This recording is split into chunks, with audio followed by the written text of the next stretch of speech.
I'm back to you with more audio. I'm back. Hey, look, right now my live audio is talking about the Monica Lewinsky stunt. Remember the dress with the stain? Remember Bill Clinton, Monica Lewinsky? Hey, look, I know a girl um, that was in Houston. I'm not going to give out any names, but I know her personally. When I first moved back here from California to Houston, Texas, I brought my business here. My business consisted of skincare, massages, and this particular person was a massage therapist. And so I didn't see her for a while, and I was wondering where did she go because we had lost contact of each other. And then finally, after about 2 to 3 years had passed, and she found out where my new location was, and she was inquiring about getting a massage area right near me where we could feed off of each other's business. And so I was asking her, I said, well, where have you been? And she looked so different, and she was just spending a lot of money, and she was buying all of my makeup, and she was having custom hair caps made, and she even gave me an expensive one that cost like $1,000. And she was buying up a lot of jewelry. And so I was wondering what happened. I mean, where did she get all the money from? And so basically, she told me she had lost a lot of friends, and her and her daughter was feuding. They didn't get along. And I said, well, why? And she says, girl, I pulled a Monica Lewinsky stunt and I became rich. Now, take it, this young lady was homely looking, beautiful ebony toned skin, all natural, everything natural, just very, very earthy and homely looking. Didn't wear makeup or anything like that. But she was a massage therapist, certified massage therapist. And she told me she pulled a Monica Lewinsky stunt to become rich. And that was why she was spending all this money. I had no idea. So then she said, do you have time to talk to me? And I said, sure, sure. So she came to my business and she told me that she went to a hotel, a famous hotel, and she told me she met this rich guy that was in the oil business in Houston. And he wanted a massage. I'm not sure if she met him at the bar or just walking around in the hotel or where. But she went to his room and she was doing the massage on him. And she said he raped her. Now, when she said it, she had that little smirk look on her face. So I was getting the picture of what she was saying. And she said, and I told him no, and he raped me. Okay, now this lady was very tall, very strong. She probably could have beat the man up. I'm telling you, she probably could have pushed him off of her. And plus, he was a big time figure. So he wouldn't have put up no fight with her at all. So she said he raped her. And so she went and filed a police report on the hotel and also on the man because she had his information. You know how you have to sign a um, a request form and all of this before you get any type of treatment or massages and questionnaire is that's what it's called, a questionnaire where you ask them all of their questions about the name and their address, which I'm probably quite sure he didn't give her his address because he was married. And so she had all the information to give to the police about her being raped and everything. And so later she was searching for an attorney. She had been searching for months at a time, trying to find someone that would indeed take her case. She was turned down, she said, everywhere. She said, I looked and I looked and I looked, and I knew somebody was going to take this case because they knew he had money. And I was like, really? And I said, if it really happened, why did it take so long? And she said, because a lot of people didn't want to tackle the guy. A lot of people knew him, and a lot of people just didn't want to take the case. So finally, she went to a big time law firm, and there were two younger, new attorneys that was just, I guess getting out of school, and they really wanted to land a job, land something, that a case that they could really bring them to the forefront so everybody could see that who they are and to make a name for themselves. So they took the case. They took it, and then they was doing all of their research and everything. And so finally they got back with her and they told her, well, we really can't really sue him because we really don't have solid evidence that you did not consent to the sex. And he signed an affidavit saying that he did not have any sexual encounters with you. So he sounded like Bill Clinton. I did not have sex with that woman. No sexual contact whatsoever.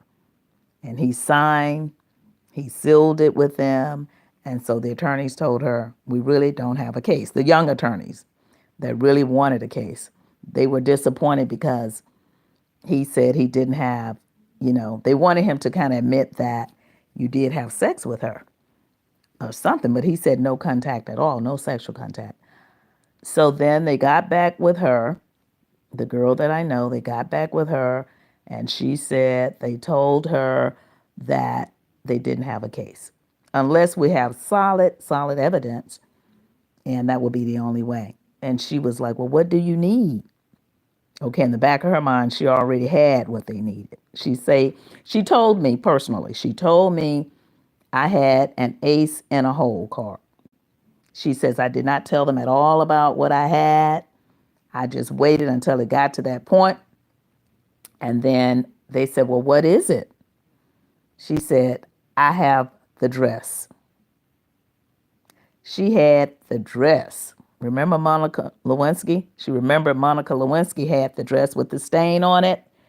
She pulled the same stunt. She said, Josie, I pulled the Monica Lewinsky on them. I had the dress, and she said those two young attorneys, they jumped for joy. They go, we got him. We got him. Because he signed an affidavit saying that he did not have sex with you and he was under oath. And, oh, we got him. We got him. We got a solid case here.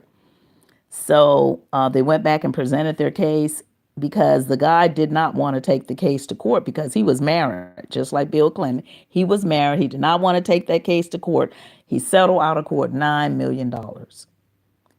So that was why she was spending all this money, and I didn't know what was going on.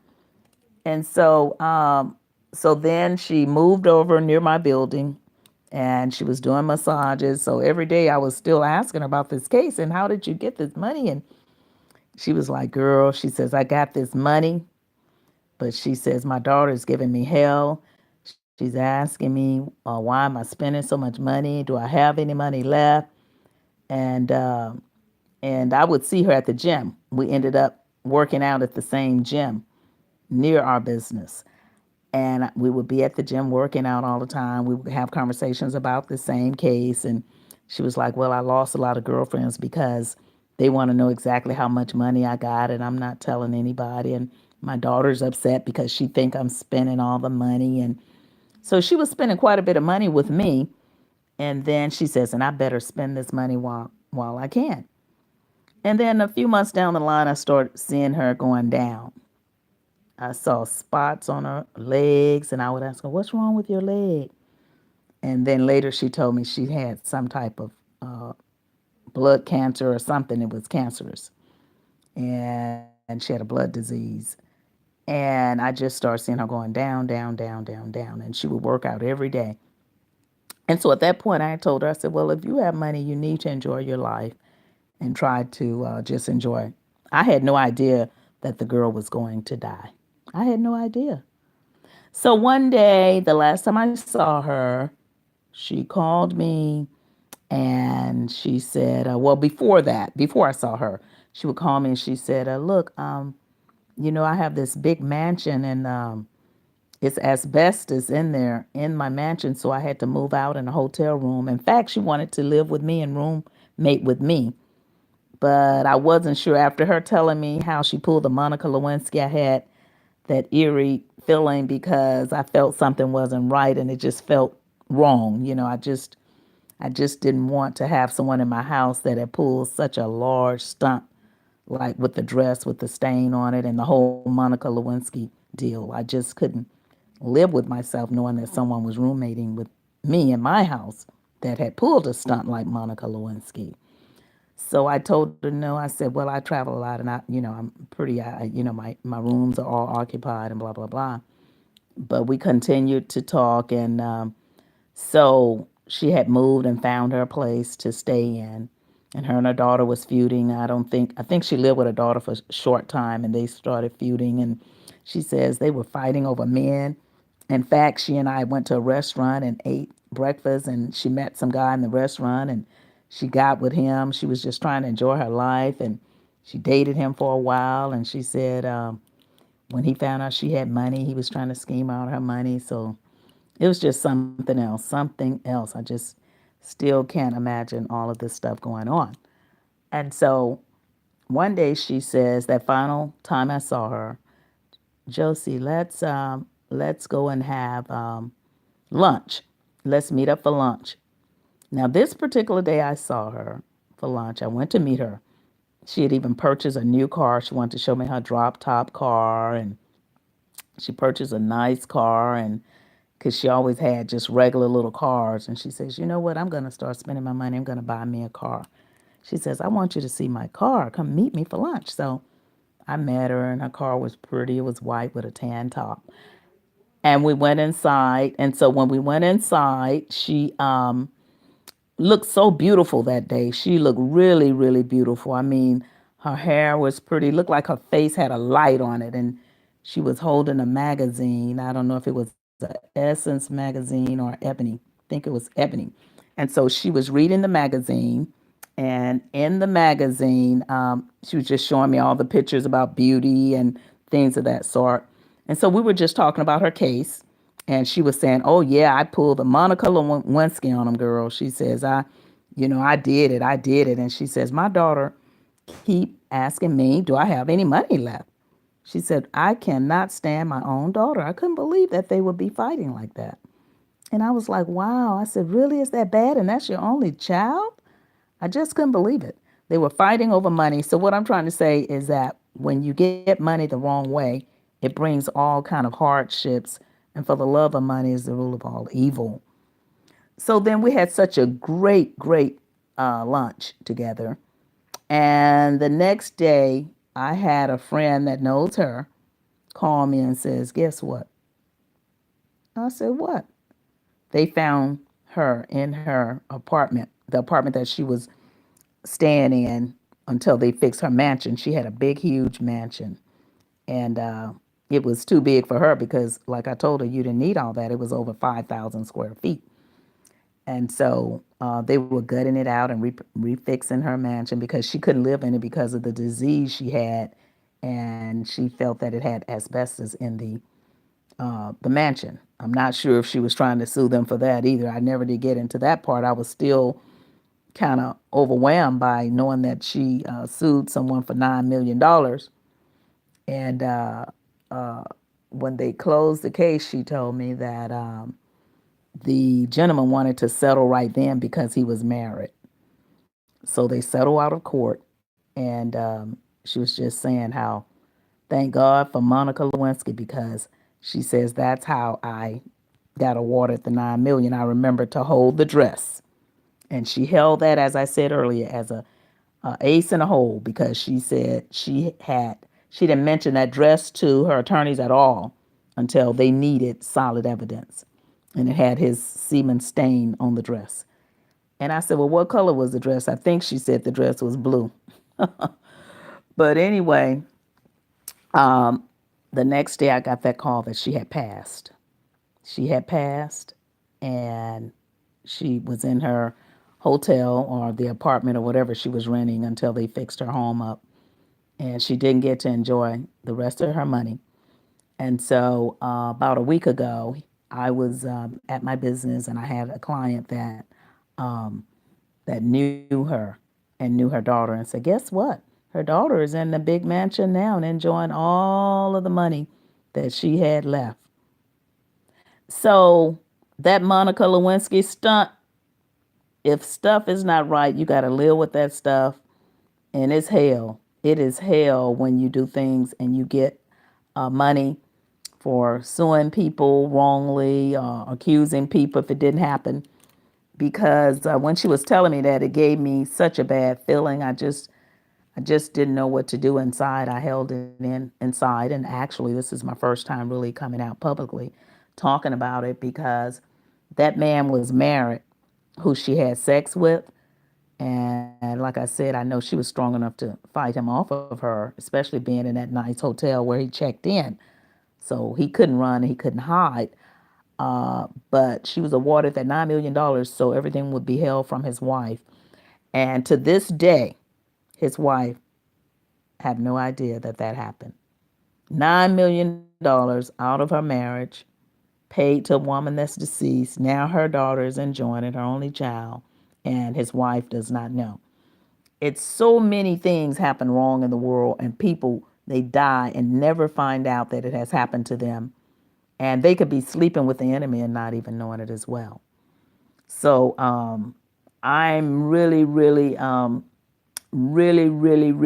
looking at all these cases where women are coming up and saying that he raped me and I took pills and then he raped me. And like the Bill Cosby situation where Andrea Constand said, I took 3 pills and then he raped me. Why would you take 3 pills? The R. Kelly people now coming out because Lifetime paid them to say this and that. Why didn't you come out before? Why didn't you go to the police? And see this lady here who pulled the Monica Lewinsky, she went to the police and did everything where she had solid evidence without. She was so slick. At least she thought she was, because in the end, I wouldn't care if it's my friend, my brother, sister, mother, daddy, whoever do wrong, me, have to pay. So that's the story about the Monica Lewinsky stunt. And there are many more Monica Lewinsky stunts out there with all these women coming out that knew what they were doing. I'm not saying it's right that they did it, but what I'm saying is the Monica Lewinsky stunt people, they know what they was doing, because look at how she's reaping off of the media. She has her own show about the Bill Clinton. They did a documentary about it. I think it was 2 hours. And then they did one with Constant with Bill Cosby, and then they did one with R. Kelly. I mean, these women that consented are getting fame and fortune. Now, the ones that didn't consent, these guys have to pay. Like Bill Cosby, he's paying for all the things he did wrong. But if the people did wrong also, and they were grown over age, just like Bill Cosby, they're going to have to pay if they did it, with an intent for the love of money. So I'm going to end my Monica Lewinsky stunt story. And please click like, share, and subscribe, and I would appreciate it. I'm sorry my face is not shown because I'm very good with audio, but I'm not good with getting myself together for these audios. When something comes to my mind and I want to talk about it, something that I've experienced, and that was really the truth. This was a true story about the Monica Lewinsky stunt, and she's no longer with us. She passed away, I would say it's been about 4 years ago now, and I'm just now talking about it. So if you have any questions or comments, let me know, and I'll be happy to answer them. Again, please click subscribe, click like, and share. And thank you so much for listening to my audio video. Bye. Talk to you later.